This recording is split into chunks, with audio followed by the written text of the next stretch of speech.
Welcome to The Explainer. Today we're doing something a bit different. We're going to completely reverse engineer one of the greatest masterpieces of world literature to uncover its hidden structural brilliance. We aren't just reading Anna Karenina as a story right now, we're actually going to look at it like a giant architectural blueprint. So, let's jump right in by asking the big, central, highly provocative question that has honestly haunted readers and literary critics for over a century. Did Anna Karenina actually deserve her tragic fate? Was it just inevitable, or was the structural deck of the novel completely stacked against her from page one? To solve this mystery, we're going to journey through four key structural pillars of Tolstoy's work: the hidden architecture, the double-plotted novel, the scapegoat phenomenon, and finally, the author's internal conflict. Okay, part one, the hidden architecture. Let's start with the literal physical construction of the novel, which, fun fact, actually sparked some intense, fiery debate right after it hit the shelves in the late 1870s. A prominent critic named S.A. Vronsky wrote directly to Tolstoy, basically complaining that the book's two main storylines felt completely disconnected.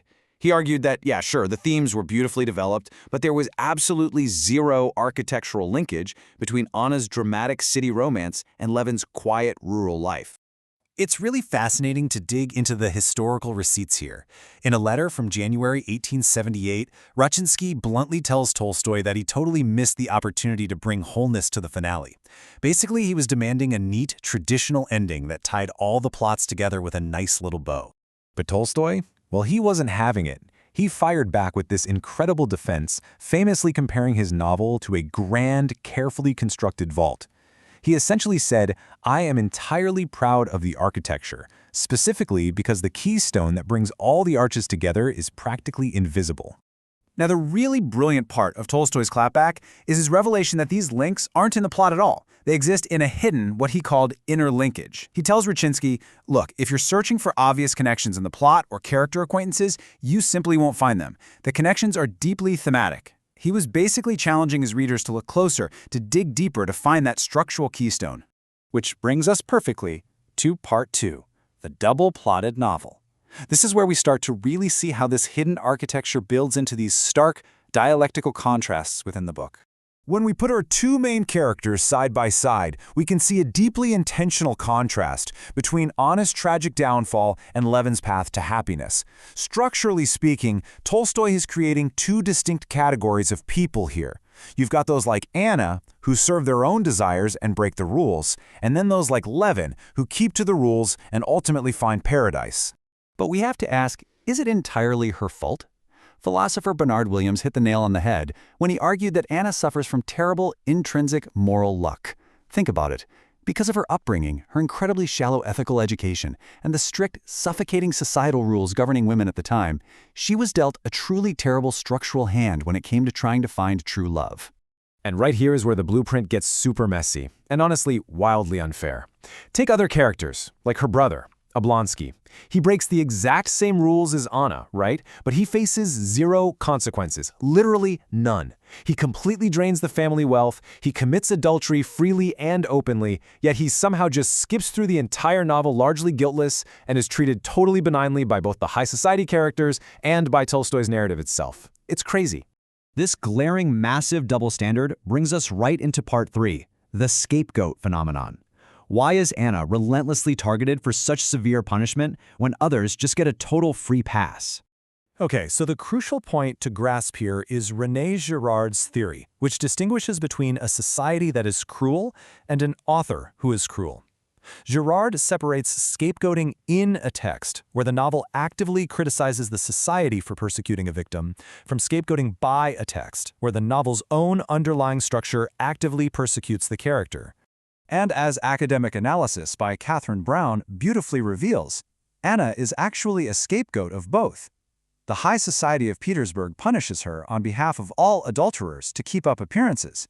But the narrative itself also seems to single her out, pushing her into this deeply unmotivated emotional and ethical decline. In reality, Anna's true crime wasn't the affair itself. It was her absolute refusal to hide it behind a wall of hypocritical discretion. The Petersburg high society, known as the Svet, practiced affairs constantly. It was an open secret. Anna was punished because she simply wouldn't play the game. She wanted to live her truth out in the open, essentially spitting right in the eye of high society. Now, this massive tension has fractured critics for decades. Early European critics actually endorsed the novel's condemnation of her. Meanwhile, early Russian critics acknowledged the punishment but completely hated the novel for it. And modern critics? They point out this massive, glaring contradiction between Tolstoy's obvious love for Anna and his unyielding need to destroy her. And that leads us right to the very top of our architectural vault. Part 4, the author's internal conflict. You see, the structural contradictions in the book exist because Tolstoy himself was completely split between being a brilliant, empathetic artist and a remarkably strict moralist. On one hand, you have Tolstoy the creative artist, who breathes life into this incredibly vibrant, deeply sympathetic woman. But on the other, you have Tolstoy the moralist, filled with this intense, almost missionary zeal to deliver a firm lesson and rigorously punish any moral transgression. If you look into his personal letters from the time he was writing, we find Tolstoy confessing to feeling deeply tormented by this dual identity.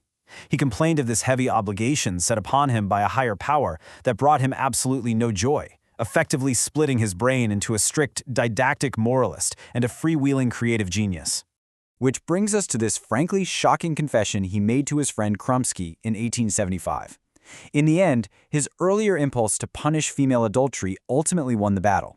He wrote, and I quote, "One thing's certain, Anna's going to die. Vengeance will be wreaked on her. She wanted to rethink life in her own way." This totally forces us to reevaluate the book's extremely famous epigraph, "Vengeance is mine, I will repay." When you read this knowing what we know now, you really have to ask yourself, is it God's vengeance? Is it society's vengeance for her refusing to be a hypocrite? Or is it just Tolstoy's own authorial vengeance against a character who dared to rethink life? So, the next time you pick up one of your favorite books, I want you to ask yourself, who is actually pulling the strings of the characters you love? Who is the true architect of a character's fate? The hypocritical society they live in, the hidden prejudices of the author, or is it just simply bad moral luck? Thanks so much for exploring the hidden blueprints of Anna Karenina with me in today's Explainer. I really hope this structural deep dive gives you an entirely new way to read the classics.